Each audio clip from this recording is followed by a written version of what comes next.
So we understand the cash property buying sector as a whole has a lot of negative stigma and negative connotations around it. What we've done is we want to be transparent. We want to offer a peace of mind to sellers of selling their properties to us. That's why we are a proud member of the National Association of Property Buyers, who uses the Code of Conduct for the Property Ombudsman to keep us accountable and responsible to ensure that we are keeping consumers and customers like you safe and well informed at all times. We have a 4-step, 7-day process. Step number 1 is filling out the questionnaire. Step number 2 is getting a call with one of our property experts. Step number 3 is your physical valuation. 7 days post your physical valuation, where the price has been agreed, you'll then have the completion of your sale and the cash in your bank guaranteed. The benefits for you is that we can be able to control the whole process, so you're not being put under pressure by another external agent, for example, where you need to move into a property within a set period of time. Having it all in-house means that everything is done at your convenience, in your time frame. Everything will suit you, basically. Our customer base is made up of 8 different types of situations. The first situation could be moving abroad or emigrating abroad, needing to sell your property quickly with a guarantee. The second situation might be moving because of age or health related issues. The third situation could be where you're facing repossession or financial difficulty. The fourth situation could be where you're trying to downsize or trying to release equity. The fifth situation is where the estate agent is not able to sell your property. The sixth situation is where a family member needs to sell a property on behalf of the rest of the family, as it's a probate property. The seventh situation is where you're in a broken chain. And the eighth situation is where you have a property that's rented out with a problematic tenant. Either they're not paying the rent or they're just refusing to leave in general. So the question we get asked quite frequently is, what percentage of market value can you offer me for my property?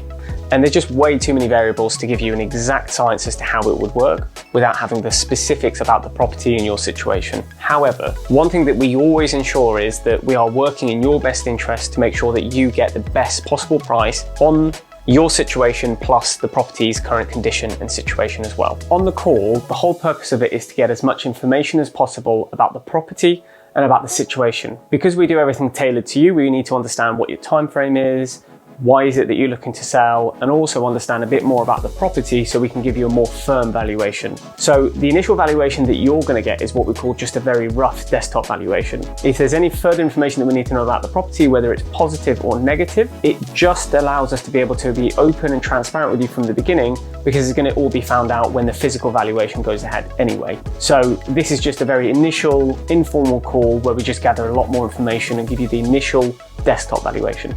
So the next step is to arrange for a physical RICS valuation. RICS stands for Royal Institute of Chartered Surveyors. It's just the governing body for the surveyors, someone for them to be responsible to, so they can ensure they are non-biased and they're a third party at arm's length from the transaction. So once they've conducted their physical valuation of the property, if that marries up with everything that we've been told by you guys in terms of on the phone call, they will then come back to us with a report. We will then come back to you and say, yeah, we're happy with that valuation that we gave you. If you're happy with the valuation and the price that we've offered you, we'll then progress to the next part and get the sale started. Once we've agreed the purchase price and the sale has been agreed and starting to move forward, we will then go to draft contracts. And once we've got draft contracts, your 7 days will be starting from then. So throughout the process, you'll receive 2 different valuations. The first valuation is going to be an online valuation. It's what we call a bank grade valuation. So a lot of banks use the same software, especially during COVID when they couldn't get out to physical valuations. They were using this software as their primary source for the valuation. The second valuation is a physical RICS survey. So what will happen is you'll get a physical valuation from a third party surveyor.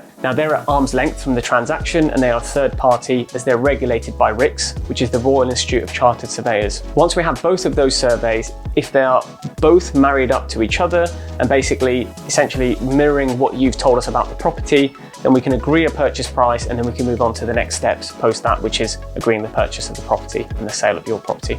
So the condition of your property can be twofold. We've got external condition and we've got internal condition. The external condition could be the infrastructure such as the roof, the walls, the actual structure of the building. So that's more what we call heavy infrastructure type work. Then we've got the internal condition, and that's more cosmetics, maybe needing updating, maybe needing painting, maybe needing plastering, or maybe new kitchen, new bathroom. That could be more towards people's taste, but generally speaking, we're looking for, is it modernized, is it unmodernized?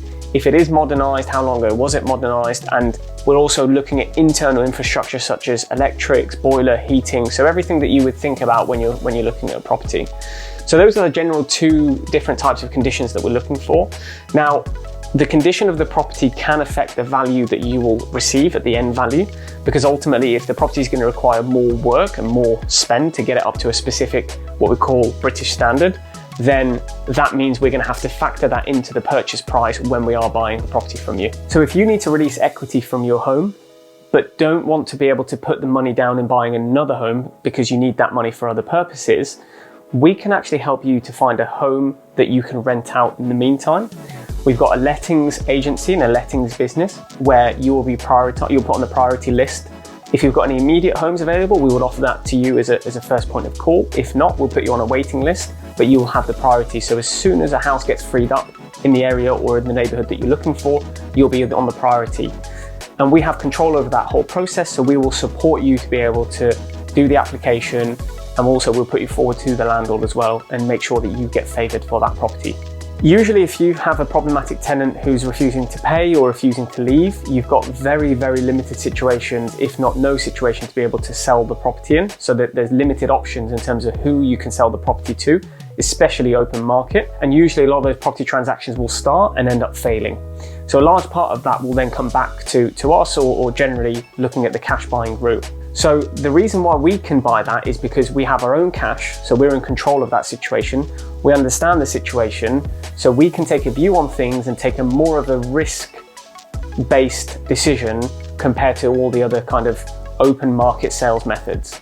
There's probably a large amount of people out there who might have financial difficulty and are actually facing or in the process of getting repossessed. They might not realize it, but actually we are in a prime position to be able to support them and help them through that process. Even if they think it's too late, we can still help them. And there's been many times and many situations where we've helped people while they're in the process of being repossessed. What that does for them is it prevents them from having a black mark on their credit history and allows them to be able to move on and take another mortgage. Otherwise, if they don't, they won't be able to get another mortgage for another 7 years or any other kind of credit related event. So it's really, really important that even though they think there isn't any options, just to get in contact with us and see how we can help and support them through that process. Generally, you have to watch out for hidden agendas and hidden fees. So you might have hidden marketing costs, hidden admin costs, hidden legal costs as well. Even though people are advertising that there is no hidden fees, you always need to look at the small print. Now, when it comes to property buyers today, we always make sure we are open, upfront and transparent, because we always try and do what we say we're going to do. So when we say there is no legal fees, there is absolutely no legal fees. When we say there's no agency fees, there's absolutely no agency fees. So from your perspective as a seller, all you have to worry about is what is your end figure, which is the figure that we give you. That's what you will receive in the bank. Traditionally, if you were going to use an agent to sell your property, agents are very heavily incentivized to bring properties on board in the first place. And in order to do that, they're going to give you a much higher valuation than what they think it can sell for, just to bring you into their ecosystem so you can start to use them. Because once you've signed terms with them, it's very difficult to leave them. They usually have a 28 to 56 day period before there's a cooling off. So you'd need to give them notice. So they know that once you've actually signed up with them, they can just reduce the price until it gets to a position where your property is going to be sold. And at least at that point, they're still making commission off it. What we do as a direct buyer is we avoid all of that. We give you a very, very realistic price because we are going to end up buying from you at that price. And at least you know exactly where you stand and exactly how much you're going to receive in your bank at the end of the day. And also, as a direct buyer, we have full control. So you don't have to worry about the sale or the transaction falling through. You've got the guarantee that that property is sold. So if you need to use that money, if you need to allocate that money for other things within that time period, you can do, because you've got that guarantee from us. The difference between us and the majority of the other cash buying companies is that we are the principal, i.e. we are the direct cash buyers. We have cash in our bank that we use to buy your property, and upon request, we're always happy to provide proof of funds for that. The majority of the other cash buying companies showcase that they are cash buying companies and they have the cash, but the reality is totally different, because when it comes to it, they usually have third-party investors that they outsource the purchasing to, and that means that they don't have any control over the process. And it's not any different than using an estate agent, because there can be sales still falling through, and also there's always a reduction in price until it gets to a point where they are happy with it.